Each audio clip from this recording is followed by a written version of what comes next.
It started with a visit. Ethan Brooks had always known that his mother-in-law, Margaret, was a strong presence in his wife Rachel's life. But what he didn't expect was that her short visit would turn into an indefinite stay, and that their home, once a peaceful space of love and routine, would soon feel like a kingdom under someone else's rule. Rachel had suggested it casually over dinner. Mom just needs a place to rest for a while. Her knees acting up again, and her house is too far from the clinic. Ethan had nodded. He wasn't thrilled, but he also wasn't heartless. Margaret had always had a sharp tongue, a louder than necessary opinion, and a way of rearranging furniture when no one asked. Still, he figured he could manage for a week. 2 max. But days turned into weeks, and Margaret never left. She took over the kitchen first. Gone were Ethan's peaceful mornings with his coffee and silence. Now it was herbal tea, self-righteous lectures about cholesterol, and the scent of ginger paste instead of bacon. "You call this breakfast?" Margaret scoffed one morning, throwing out his toaster waffles. "No wonder your energy's always low. You need turmeric." Next came the living room. She replaced the curtains, moved the couch, and insisted the TV be turned off by 9 p.m. "Sleep hygiene," she declared. "Rachel, dear, don't let your husband rot your brain with those Netflix shows." Rachel just laughed, saying, "She means well." Ethan forced a smile, but something inside him twisted. Margaret had made herself at home, and Rachel had let her. It was subtle at first how Rachel started siding with her mother more than with him. Ethan would suggest dinner plans only for Margaret to object, and Rachel to agree. Ethan wanted to repaint the bedroom. Margaret didn't like the shade. Rachel called it a little too bold the next day. The final straw came when Ethan found a calendar taped to the fridge titled Brooks Family Wellness Plan. It had Ethan's daily meals planned out, exercise goals, and even screen time limits. He stared at it for a long time. Not a single entry had been written by him. He tried talking to Rachel. "Rach, this isn't working. She's here every day. Every decision goes through her. I don't feel like this is our home anymore." Rachel sighed, rubbing her temples. "Ethan, she's just trying to help. She loves us, and she's only staying until she recovers fully." He waited a beat. "It's been 4 months."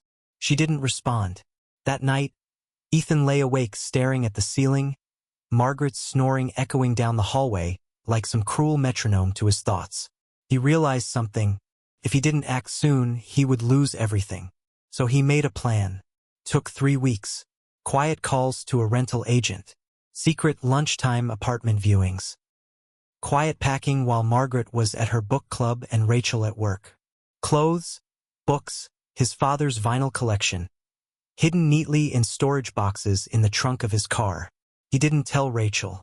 He couldn't, because deep down, he knew she'd try to stop him. And the moment came one rainy Friday afternoon when Margaret launched into another lecture, this time about how Ethan was wasting potential in his marketing job and should consider spiritual farming. "You should live off the land," she said, slicing cucumbers like she was gutting a deer. Ethan stood up, went to the bedroom, and called the movers. It was pouring when the movers arrived, thick sheets of rain cascading down the windows like the sky itself was second-guessing my decision. But I didn't flinch. I had already second-guessed myself too many times. Margaret was at her book club's meditation retreat, and Rachel had left earlier to visit a client on site. That gave me a 4-hour window. I wasn't just moving things. I was escaping. I gave the movers strict instructions. Only take what's mine. Nothing else. Not a fork. Not a photo. Not a pillow she might have picked. It wasn't about being petty, it was about being precise. About claiming only what belonged to me in a house that no longer did. I paused in the hallway, staring at the wedding photo still hanging there. Rachel looked beautiful in it. Hopeful. I remembered that day so vividly. How her veil kept catching in the breeze. How my hands trembled as I vowed to protect her. Always. But no one prepares you for the ways you sometimes need to protect someone. From their own blind spots. I carefully placed the photo down, face down, on the hallway table. I couldn't bring myself to take it. By the time I left the driveway, the house looked eerily untouched. But the inside, at least where I once belonged, was stripped clean. My new apartment was a third-floor walk-up with uneven floors, an annoying buzz in the kitchen light, and a view of a laundromat across the street. But it was mine, and it was quiet. I sat on the floor, back against an unopened box of dishes, and for the first time in months, I breathed. No turmeric lectures. No unsolicited wellness plans. No judgmental sighs when I poured a second glass of wine. Just me and my consequences.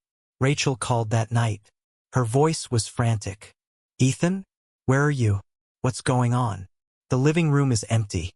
Your closet is empty. What the hell is happening? I closed my eyes. I had rehearsed this moment, but now my throat burned. I moved out. Silence. Deafening silence. Then, why would you, Ethan, why wouldn't you talk to me first? Why wouldn't you tell me? My voice cracked. Because I did, Rachel. So many times. And every time you chose her over me. That hit her like a slap. She didn't respond for a long time. Then, more quietly, you blindsided me. You know that, right? You just left. Days passed. Texts came in. Voicemails too. Some pleading, some furious.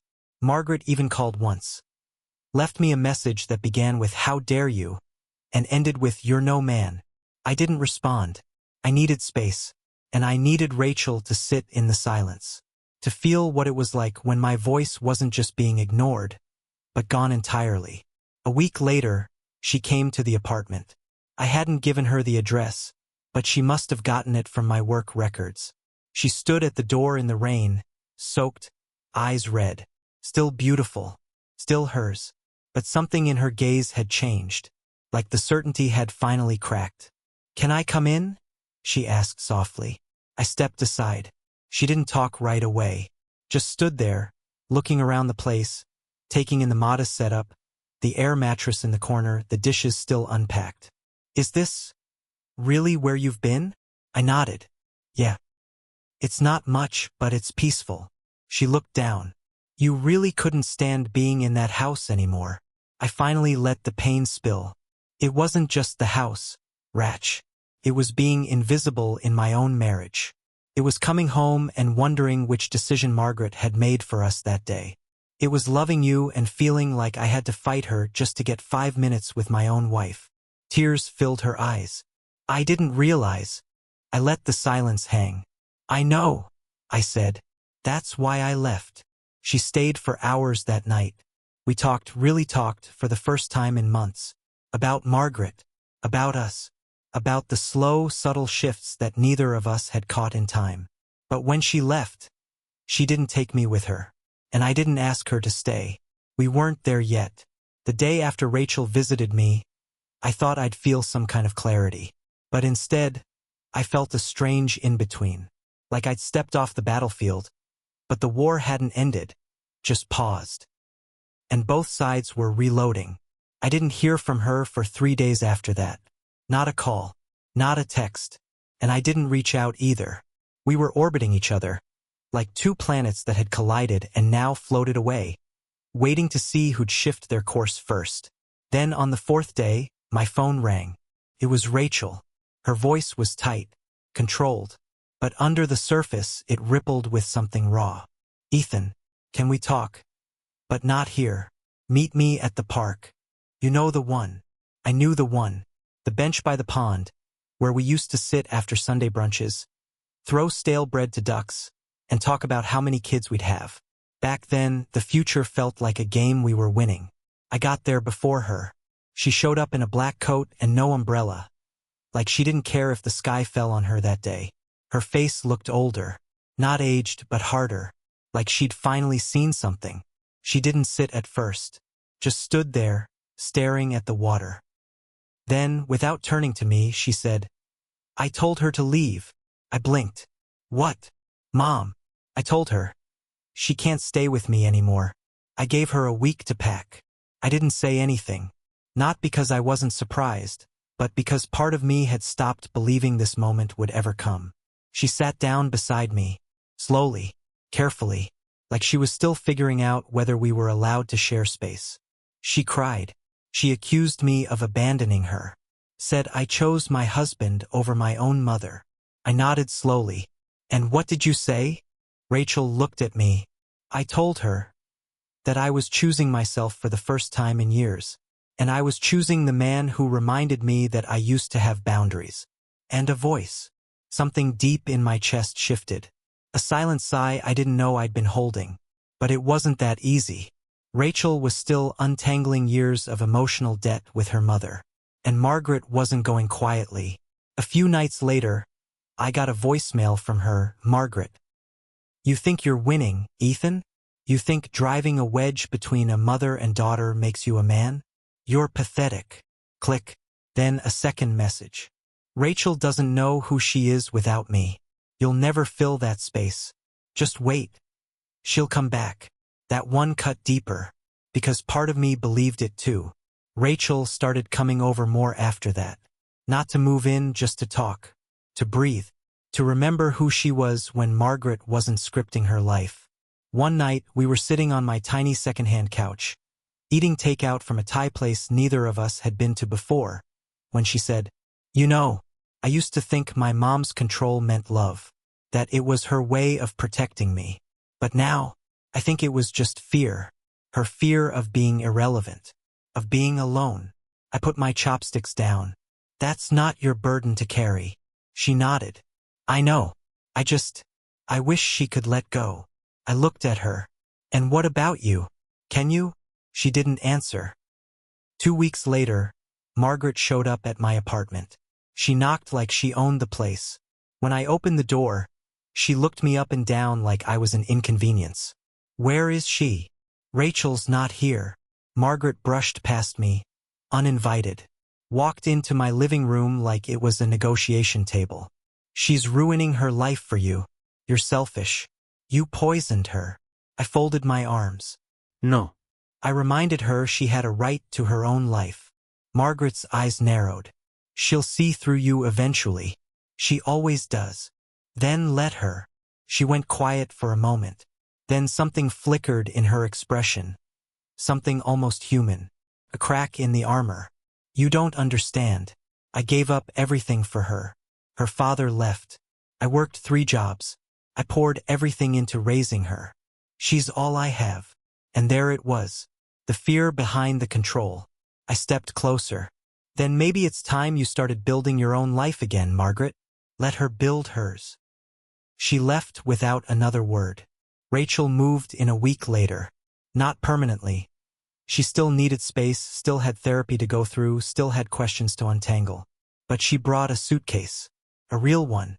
And when she unpacked, she left it in the closet. Not in the hallway. Not by the door. Like she planned to stay. The peace didn't last. For a few weeks, things between Rachel and me found a rhythm. It wasn't perfect, we were still wounded, still cautious, but we shared space again. Shared thoughts. Shared dinners. She cooked lasagna one night and cried halfway through because it reminded her of her dad. I just held her. We laughed sometimes. Slept in on Sundays. Sat on the balcony with coffee, watching the city wake up. But I knew it was borrowed time. Because Margaret wasn't a woman who let go easily. It started with small things. Rachel would get anonymous flowers at work with no card. Then came the calls from relatives she hadn't spoken to in years. "Your mom says Ethan forced you to leave her. That he's manipulating you. Or worse, she told us you've been brainwashed. That he's isolating you." Rachel stopped answering her phone. Changed her number. But the damage was spreading like mold in the walls, slow, quiet, and corrosive. I could see it in her eyes. The tension creeping back, the guilt rising like bile in her throat. One night, she snapped at me over a fork left in the sink, then burst into tears. "I don't even care about the damn fork. I don't know who I am when I'm not being her daughter." I pulled her close. "Then let's find out who you are. Together." But Margaret wasn't done. She showed up again. This time not at my apartment, but at Rachel's job. Cornered her in the lobby, clutching an envelope like it contained a secret weapon. Rachel told me later how it went down. She said she had something that would ruin you. That she'd go public with it if I didn't leave you and move back in. I blinked. Ruin me how? Rachel handed me the envelope. Inside were printed screenshots, taken wildly out of context from private work chats and social media posts. Jokes, sarcasm, comments twisted to make me look unstable, angry, even threatening. It was absurd, but dangerous enough if someone wanted to believe it. She said she'd send it to your boss, to HR. She even hinted she'd go to the police. I stared at the papers, and suddenly I was furious. This wasn't just manipulation. It was desperation weaponized. Margaret wasn't fighting for her daughter. She was trying to burn down her daughter's life just to keep her from walking away. I stood up. We're going to confront her. Together. Rachel hesitated. What if she really does it? I looked at her, firm. Then let her. We tell the truth. We stay united. That's how she loses. She nodded. Slowly. But I could see it in her. She was terrified. We drove to Margaret's house the next day. The place Rachel had once called home, now draped in bitterness like a curtain. Margaret opened the door, smug at first, until she saw we were holding hands. So, she said, lips curling, you've come to grovel? Rachel stepped forward. Her voice trembled, but it held. No. I came to tell you this is over. Margaret's face froze. Excuse me? You've crossed every line, Mom. You've lied, threatened, manipulated everyone around me. And now you're threatening the man I love. Margaret scoffed. Love? Is that what you think this is? He dragged you away from your family. From me? No, Rachel said, her voice rising. You pushed me away. You didn't lose me because of him. You lost me because of you. Margaret turned to me, venom in her eyes. You did this. I stood my ground. No. You did. I just got out of the way so your daughter could finally see it. The silence that followed was dense, heavy, unforgiving, and final. Rachel turned and walked out. I followed. In the weeks that followed, Margaret made good on some of her threats. She emailed my HR department, tried to discredit me online, sent more messages to family members. But none of it stuck, because Rachel told her truth, because we told ours, and because control only works when people are afraid of the fallout. We weren't anymore. One night, after all the chaos had finally quieted, Rachel crawled into bed beside me, laid her head on my chest and whispered, I don't know what kind of daughter I've been, but I want to learn how to be a better wife. And maybe one day, a mother who doesn't use love as a leash. I kissed the top of her head. You already are. 3 months of silence.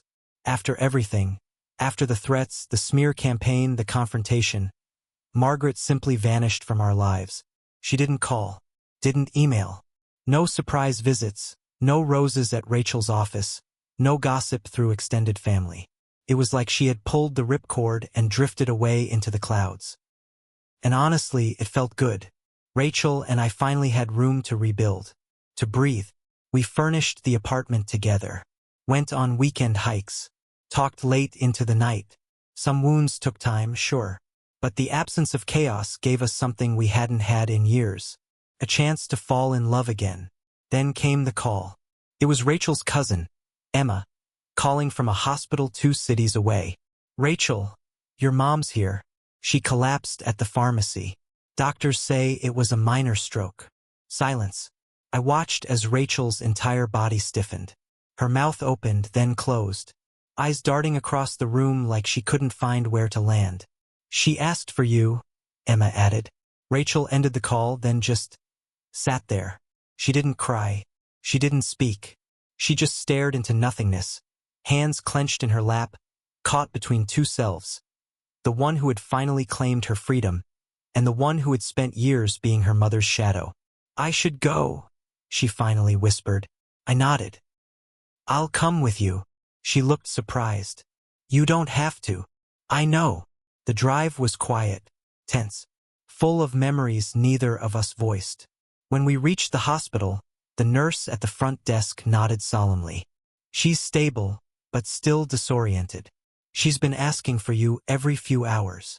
Rachel took a breath, then another. I gave her hand a squeeze. Go. I'll be right here. The reunion wasn't dramatic. No screaming. No sobbing. Just two women, one in a hospital bed with a fragile body and a fiercer ego, and the other standing over her like she'd finally grown taller. I didn't hear what they said. I waited in the hall. When Rachel came out 40 minutes later, her eyes were rimmed red but dry. She didn't speak at first. Then, she apologized. I raised an eyebrow. Really?